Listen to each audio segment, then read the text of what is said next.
You gotta be kidding me. Wow. I've never driven it this way because I don't know how to, but the car is beautiful. Yeah, it's better than you would think it is. It is better.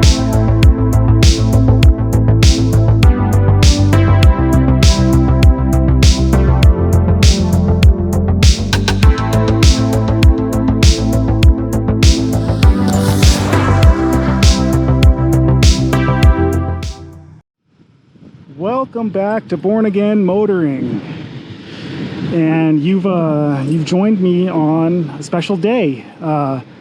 We've got the C8 Corvette and the legendary FL5 Civic Type R, courtesy of my buddy Anjal.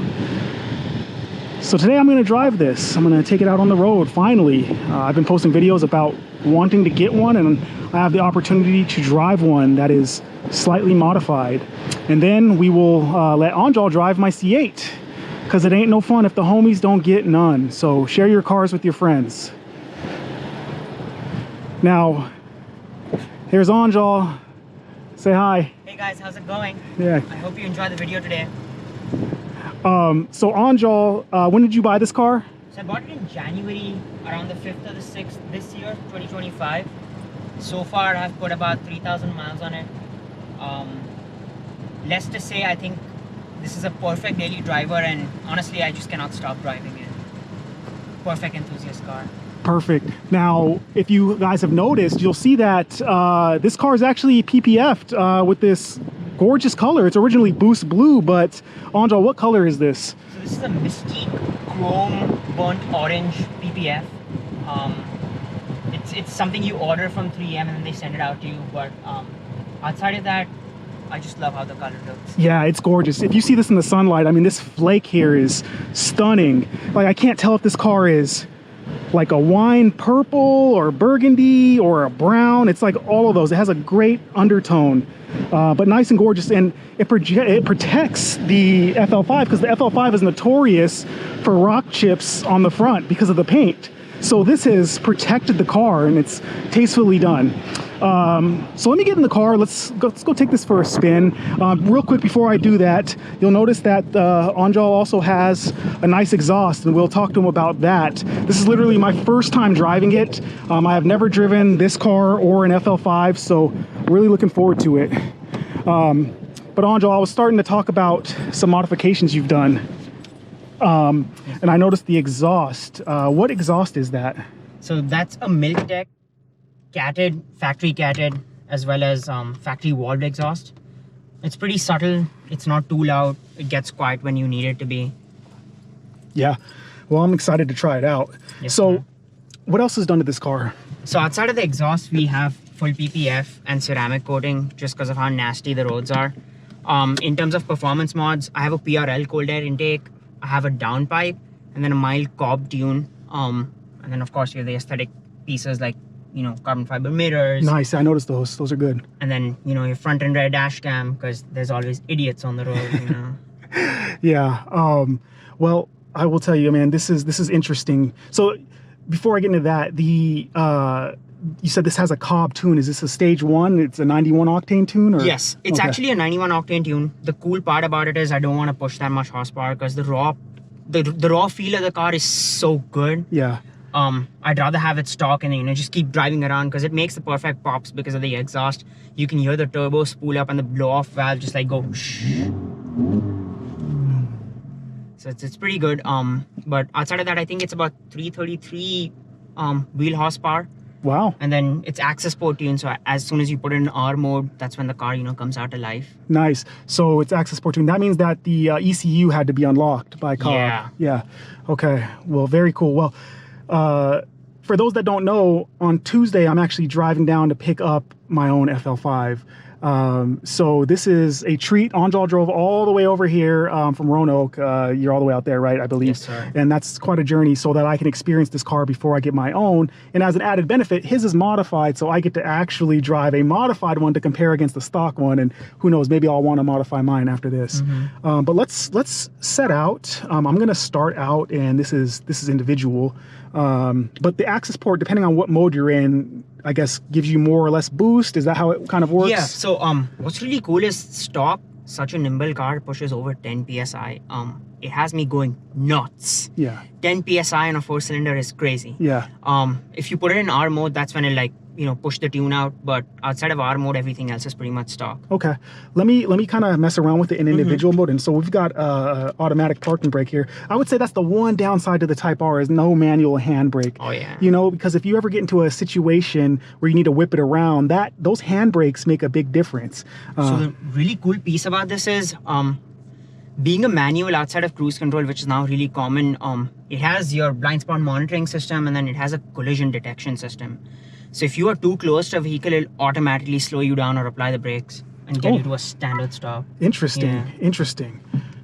Okay, so thanks, Anjal. I think let's get moving so you can drive the C8. Why don't we put the log R mode on? I've been wanting to see that.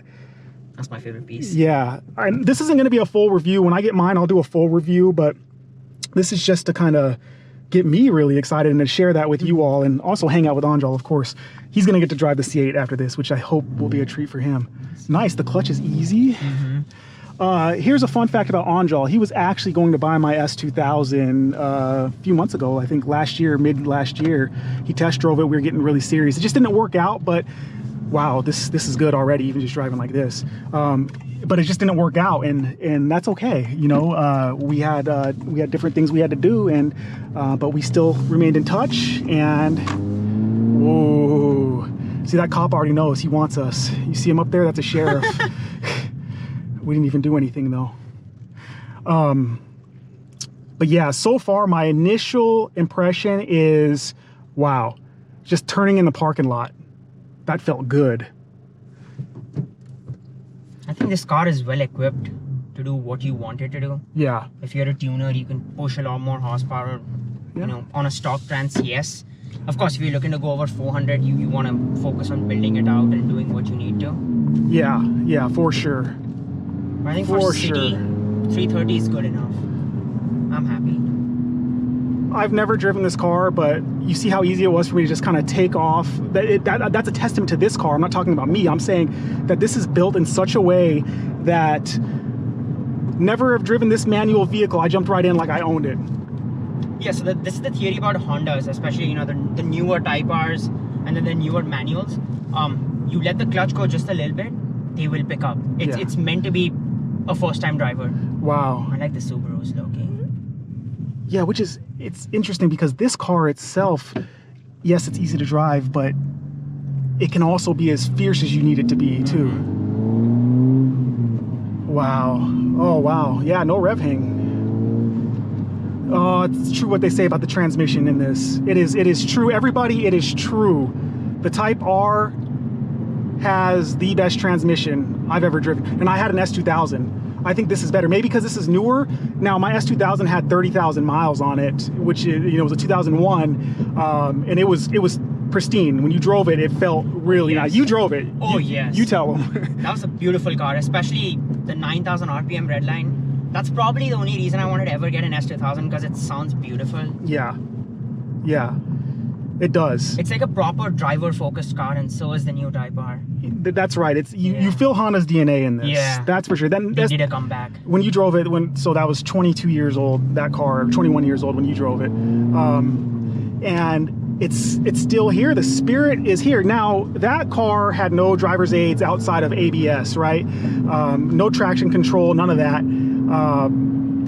And it was really, it was so raw, but you got to push it a little bit too. And it's not scary, but you do feel like you're going fast because of how close you are to the road and how light it is. And all of the safety regulations and stuff hadn't passed at the time that car was built. But this, as heavy as it is, being a four-door, we're calling it a hatchback. It looks like a sedan, but it's still a hatchback. It still has spirit. I need to put this in plus R mode as we prepare. Oh, yes. Looks like we're gonna get some rain. Those look like rain-bearing clouds. I just washed the C8. Oh, wow. Whoa, that is a major difference. That is insane. It's stiff. It shifts crisp. That's beautiful. It sounds amazing. It does. This exhaust sound A+. Yep. You really. I waited for 8 months. I sold my car and I was carless for 8 months. And I was like, I don't care. I don't want to rush. I'm going to wait it out. I was so close to not buying this car because my loan wasn't approved. Luckily, CUTX and Magdalena out there came in a clutch. She offered me the best rate. My financing on this car is 5% flat. Wow. Well, yep, there's that auto rev match. I almost tried to do it myself. Yeah. Wow. Yeah, it works though. That's good. But yeah, and if you don't mind me asking, Anjal, how much did you pay for this? So I bought this car 45K all in. So with all my mods and everything, PPF, ceramic coated. I think I got a good deal because FL5s are going for over 40K naturally. Yeah. It's difficult to find a nice pristine 50K. car. Yeah, 50K. I'll tell you some of the quotes I got, but go ahead, keep going. So back when I was searching for an FL5 in, I want to say October and November, I kind of gave up my hope because I was like, okay, if I want to own a Honda, especially a Type R, I'm gonna have to spend close to 48. And I was pretty much against, you know, going a lot over MSRP because yes, it's worth it, but it's definitely not worth anything over 55. At that point, I'd probably want to get an M340i, something close by. I hear you. But the reason I settled for this is because it came with like all the cool things I want to do on this car. The stock exhaust, I'm not a fan of, honestly, although it's valved. It does sound nice, but you know, I kind of feel like, you know, there is more breathing room available that Honda could have done. Yeah. You're right. You're right. In terms of making it sound that great. Well, look at the Integra Type S. Oh, yes. Like even stock for stock, that exhaust sounds way better than this, right? I think they had to do that because you know how you know. I'm gonna get on it here just sure. heads up. We got some turns coming up, so. Oh, yeah, you're gonna enjoy it. All right, here's my first acceleration, everybody. Here we go.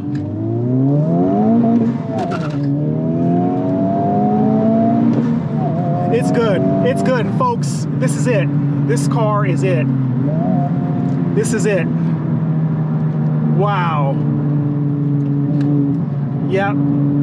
It does not oversteer. Wow. It does not nosedive. Are you kidding me? Exactly. You gotta be kidding me. Wow. I've never driven it this way because I don't know how to, but the car is beautiful. Yeah, it's better than you would think it is. It is better than you would think it is. Wow, Anjal, you really... I love this car. You really picked a good one. Yes. Wow. Like, my goal is never to race with a vehicle, of course. It would be really nice if this were, you know, maybe, I don't know, 600-700 horsepower, I guess. But overall, I'm so happy with this car. Yeah, I can see why. Yeah, because I drive in the city. I do touch. I've you know, gone over 100 miles, and it's been smooth, solid, stable. Nothing wonky. It doesn't shake. It's not like your regular sedans, of course. Yeah. But I guess outside of that, the car is pretty good.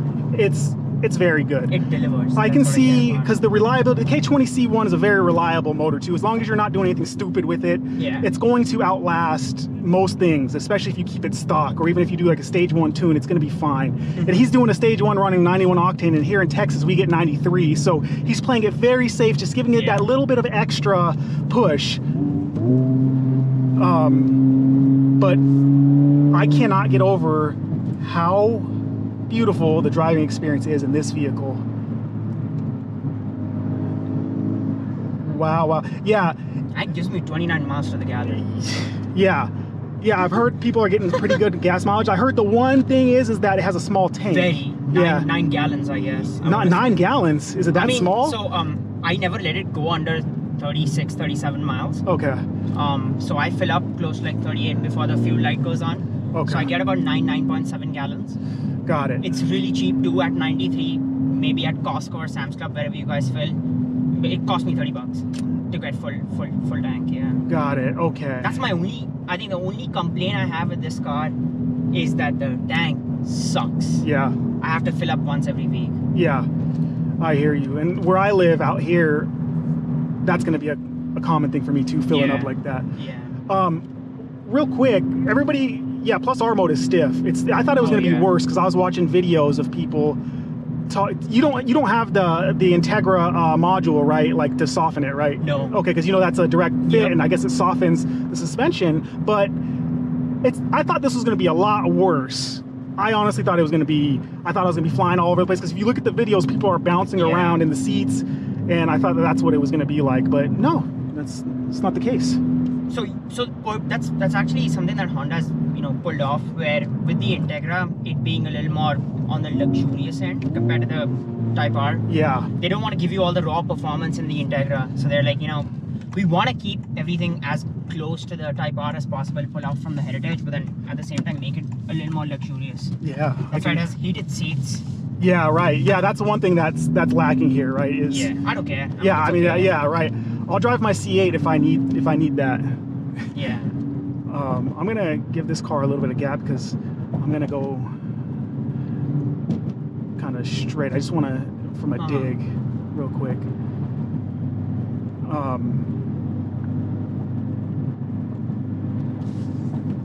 Wow. I almost just want to tell you, hey, why don't you just leave this at my house, because it's nice. Yeah, I love the car.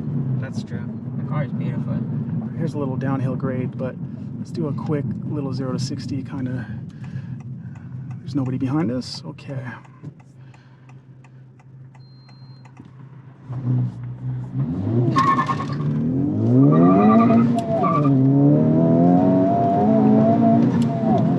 Yeah. Front wheel drive, who cares? It's okay. You get a little bit of hop. You get a little bit of hop. Of course, you can't do anything about that. But the diff in this just it handles it perfectly. It bites, man. It's almost like the tires have spikes in it. Mm-hmm. The way I can describe driving this car is, it's like we're sitting on top of a hoverboard. You know those two-wheel hoverboards that were popular? It's like we're sitting on the axle, and this axle has spikes like on the tires, because it just digs in and it doesn't want to let go. And then the turn in. This is 11. I'm trying to think of what the steering rack is from what I read. 11.2 or something. But yeah, it does the job. All right.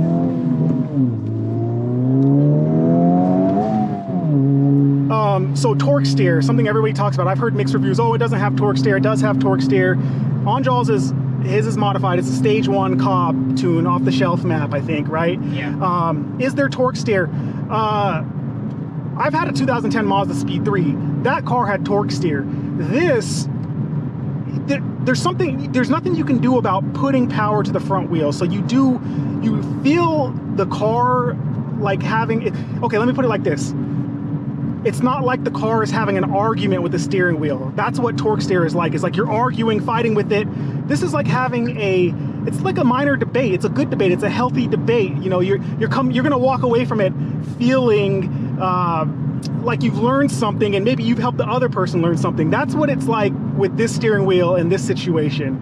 It's not quote unquote torque steer, but there's some feeling you get from the front. So long-winded explanation, but that's how I describe it. Now, Anjal, we're gonna go back around so we can get back to the community and let you drive the C8, because that's gonna be fun. I don't wanna take up too much time in your car.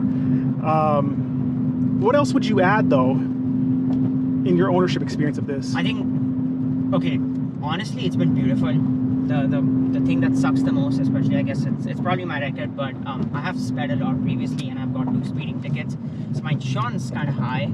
Okay. I'm paying close to about $330 for insurance. Just for you? Yeah, just for me. Okay. Just for this car specifically. Okay. Yeah, that's high for one car, right? Sometimes you gotta pay to play, though, right? Yeah. But I think outside of that, I honestly love this car a lot. What's kind of got me baffled is at 13,000 miles I had to replace my entire front axle. I still have to, which it's not done yet, because I don't know, parts are probably slightly. What, you have to replace this front axle? Yeah. What happened? Both my axle boots are torn. What happened? I'm really surprised. Really? Yeah. I'm driving your car like this?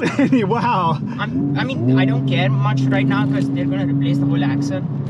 I'm just waiting for all the parts to come in. We're missing one part now, so once that comes in, Honda's gonna do it completely. Because even they're surprised. I've never driven the car hard personally, so Yeah. and never in rain or shine or anything, you know. Like prefer driving it out when temperature's perfect. It's not too crazy. But I'd say it's pretty surprising. This car has seen one track day so far, HPD event. Yeah? Yeah. It was a beautiful experience, not gonna lie. I did not drive it on the track because, like I mentioned, I'm scared and I don't know how to. Still learning. We can fix that. So what we're gonna do is, ideally, I would like to get you on my sim, and that's a good place to kind of get some basics, and then start to try to apply it. Oh, okay. Yeah. Yeah, that'd be nice. I've never done a sim before too, so. Okay, let's do that. But I think for this drive, again, I'm going to go get my own this coming week on Tuesday. So I'm gonna do a full review, but driving this in this state was beautiful. We're gonna head back. Yeah, it does not. It does not. We're gonna go ahead, we're gonna go pick up the C8 and then we will join you there. And we're back in the C8. Go ahead and start it up, Anjal. Wow. Fires to life. Okay. Now, feel free To adjust? Yeah, adjust. You can move up the seat higher, whatever you want, move it forward. Oh, it has a heads-up display too? Yes. Shows you your G's? Yep. Surprisingly crazy legroom here. Yeah. That explains a lot about the car being longer. Yep. It's weird for me being in the passenger seat, I'm not going to lie, because I'm very rarely ever in the passenger seat here. Oh, that was the first time I was in my car's passenger seat. Yeah, how did it feel? It's actually not bad. Yeah? Yeah. Yeah, I think I've been in the passenger seat maybe once or twice. My wife drove it and one of my friends drove it. Yeah, and outside of that, I'm usually the driver. It's very much just like the Supra, except this is actually really cool. The tunnel gives you the RX-7 feel or the Supra feel. I love it, honestly. Like, I love drivers focused cars. Yeah. And I put out a quick video on my shorts about what these buttons do, and it's really just the climate controls. Oh, that's beautiful. Yeah. It's like, oh, ventilated seats too. Yeah. Damn. Yeah. Oh, so that's the mode selector, so you just you can turn that. So you have, I'm assuming it probably definitely has track mode. Yes. Yeah, if you go one more and to the right, actually it's going to be two more now. But yeah, that's track mode. Shit, I don't know what I did. Oh. Okay. Oh, switch the gauges too. Okay. Interesting. Yeah.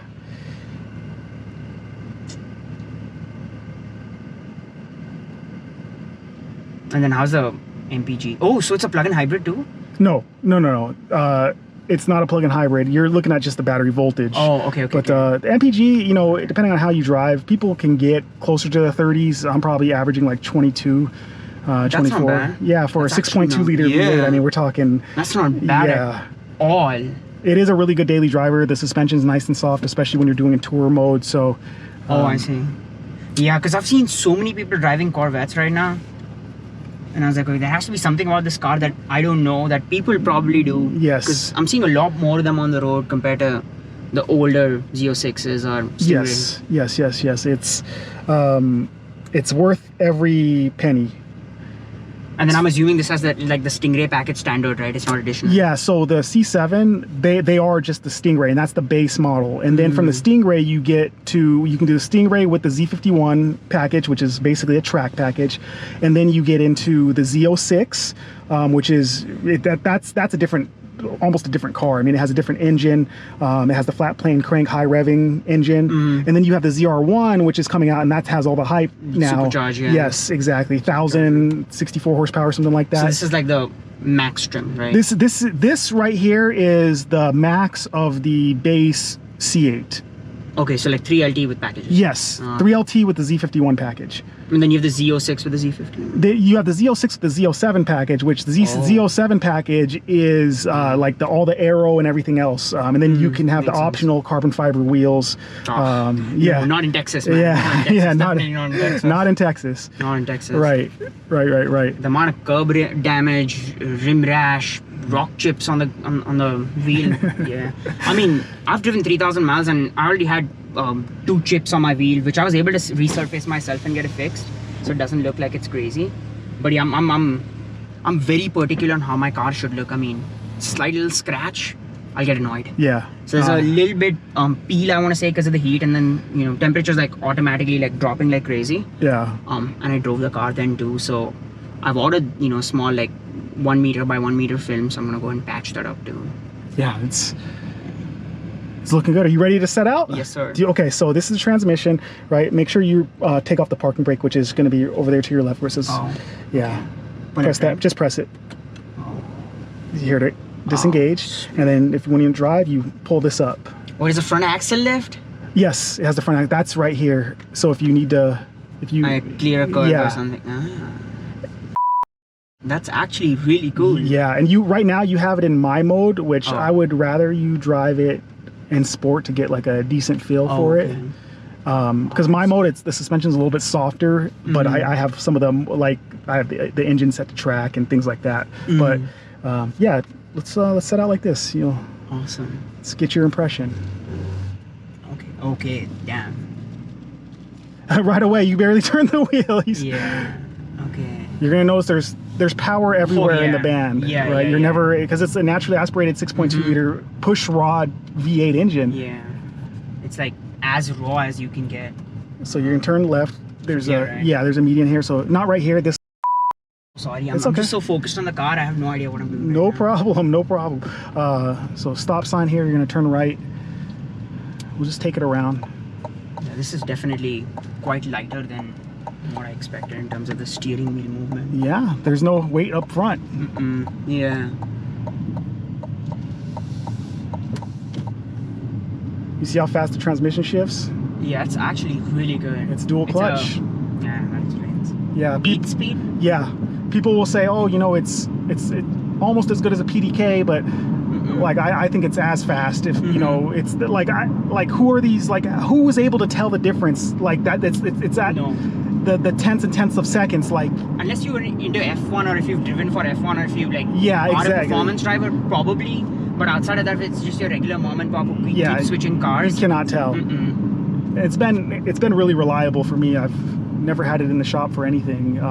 Only when I bought it, there was a paint imperfection on this, because this is a Targa, like, or not Targa, but this is a removable hardtop. So there was a paint imperfection on it from the factory, and they fixed that, but never anything. But reliability-wise, this is starts up every time, drives every time. Drives fine every time. I have no issues. 16,000 miles now. Okay. Did you buy it brand new? No, so I bought this used. I bought it with 8,000 miles a year and a half ago. Now, this was still when these were incredibly marked up. So this being a 3LT, I bought this from Corvette World, and I paid, I think, 85,000 for it. Wow. Yeah, but I mean, they still hold their value. I mean, they've gone down a little bit, but now the base price of these are starting at 70 plus. Back then they were starting at 60, and they were marked up that much. So yeah, because I've been looking at a few used samples over 40,000 miles. It's still sitting at 68. Yeah,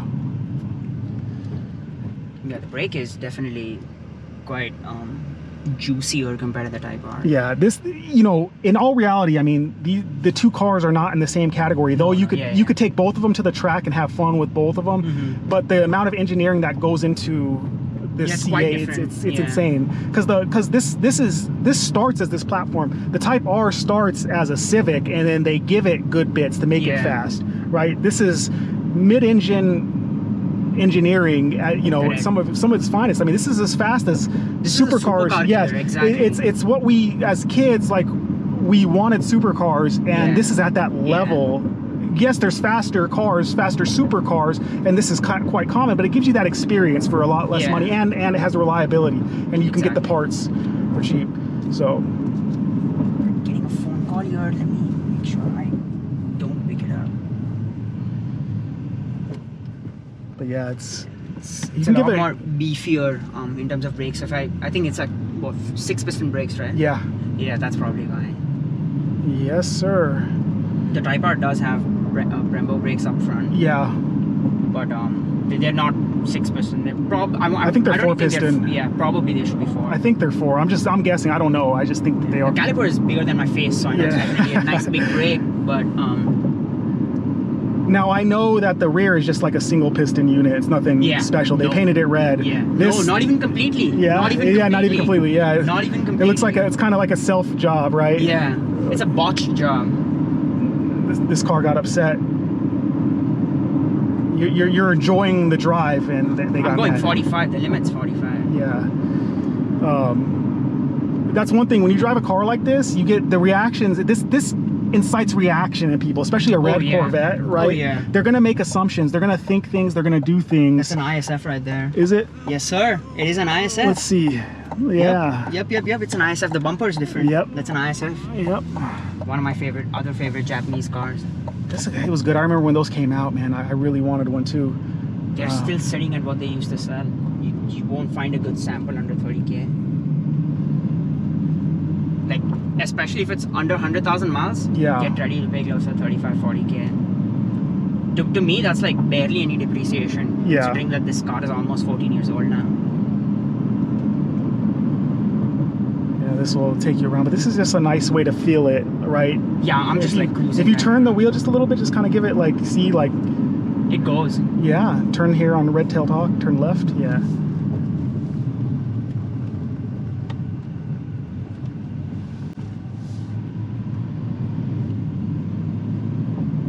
I'm not sure if I'm going the right way though. This is just a community. You can probably loop around over here. So make a left, right here. No, just go straight and let's loop around down here at the end. Okay. Yeah, this place is definitely beautiful. Yeah. Yeah, this definitely gives me all the Supra vibes because it's like compact. Yeah. It's low. Yeah. Just with the engine in the back, which is the most premier Feeling ever. Yeah. Can I just make a U Yeah, here? make a UE here. And we can work our way back. Unless you're planning on getting on it. No, I'm fine. No? You're good? Yeah. It's okay. Yeah, just get the feel for it. So your Supra, you still miss it, you said. Oh yeah, Yeah. most definitely. I mean, I know there is like people who hate about That's that okay. hate that. Okay, it's a BMW heritage. Yeah, and not but why is Toyota. that? But okay, so here's That's not true. Yeah, That's definitely not true. Like, yeah, it has a lot of BMW parts, but it's been tuned by Toyota. Yeah. It's built. So this is where I see it. It's a collab. So Toyota has given BMW a lot of reliability factors, and then BMW gave Toyota, hey, let's use all of these parts that my Z4 has, make it fast, make it live up to the actual Supra name, in terms of okay, it's supposed to be nice, smooth. When you get on it, it goes. yeah, I've taken it on Highway 130. Not here though, not in Austin, Texas, but I did take it out up to 151 miles, and I never had any issues. The car was stable, solid vent. 151 miles on the highway is crazy, but yeah. it did it. Here's my perspective on that, right? Look, number one, yeah, go left here. Number one, we're getting the opportunity to drive a sports car. Like we get to drive that. Like the fact that Toyota did what they could to ensure that the car was released is, because in an era when they weren't necessarily getting sports car focused, they gave us something else to drive, and I'm appreciative of that. Number two, BMWs have better interiors than Toyotas. Anybody can fight you on that all they want. Yeah, you're getting a better interior. 100%. Okay, you're getting a better interior. Now, reliability-wise, that engine is solid. It's a very solid engine, and Toyota got their hands on it. They took an already good engine, and then they put their stamp on it. So, like, people that kind of make a big deal about that, oh, it's a BMW, Z4, like, you guys, number one, I'm going back in numbers now. Number one, you're just echoing what other people have said. Like, have you actually driven the car? Like, why are you projecting that when you haven't gotten behind the wheel of the car regardless? Like, you've been given they've come out with this great driver's car that you can get in and enjoy. Just go straight. Yeah. And you're just echoing what other people have said because you think it's funny. It's like, this is, fine, do that, but you're missing out.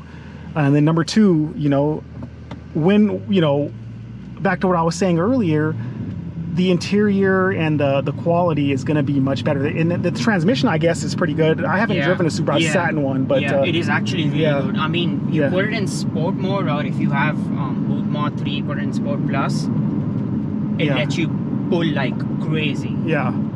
Yes, there is some reliability issues where some engines, you know, they do have occasional oil leaks, but come on, at the end of the day, it's a BMW engine, it's expected. Yeah. I mean, outside of that, I think performance-wise, the car is beautiful. It does deliver perfectly. Rear-wheel drive, so yes, you're gonna burn. You can go straight. Burn rubber, but outside of that, if you're looking for a nice, tunable car that, you know, can pull people's eyes onto, the Supra does the trick, man. Yeah. The Supra definitely does the trick. I think outside of that too, something I personally really like about the car is without tuning it or straight out from factory, just like the 911 GT3 and the GT3 RSs, you know how they deliver so well on track. Yes. The Supra does that too. Like, yeah. I have zero complaints except the visibility sucks in that car. Yeah. But outside of that, the car is beautiful. It drives perfectly. Yeah. It drives hard. Want a $60,000 Toyota Supra to drive. Yeah. Or probably like a BMW M2 if I were to compare it. I mean, I know people are talking about the new M2 being a little. Yeah, I know. I've heard a lot of mixed things about that car. I've never driven one, honestly. I really do want to drive one. No, you can go straight. We're gonna go over that bridge and then back into the community.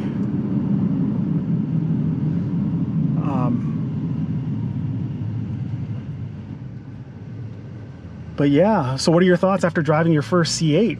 It's actually really good. I like the fact that everything's like more geared towards me, so I don't have to like reach out spaces to You're in a jet. Do things. Yeah, that's exactly how it feels like, because of the interior contour lines, the gaps where they need to be, especially the Bose sound system. Yeah, the sound system's decent too.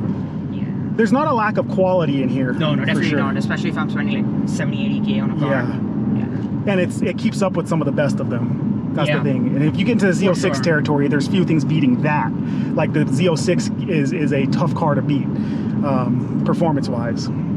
You can turn left here at this stop sign back into the park. Awesome. I think you can go head-to-head easily with all these M3s, 4s, and 5s. In this, yes. The Z06 will hurt them, but this will beat them or keep up with them. Stock for stock. Yeah, stock for stock. This. I know people keep talking about, my car is faster. Well, duh. Yeah. You're running.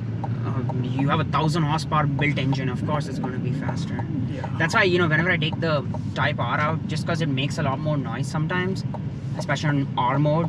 Yeah. I have people with scat packs and ZL1 Camaros trying to race me. I was like, I'm not even going to try, because I know you can beat me. Yeah. I mean, you have 8 cylinders. I have half of that, and it's really disappointing that you want to race with me.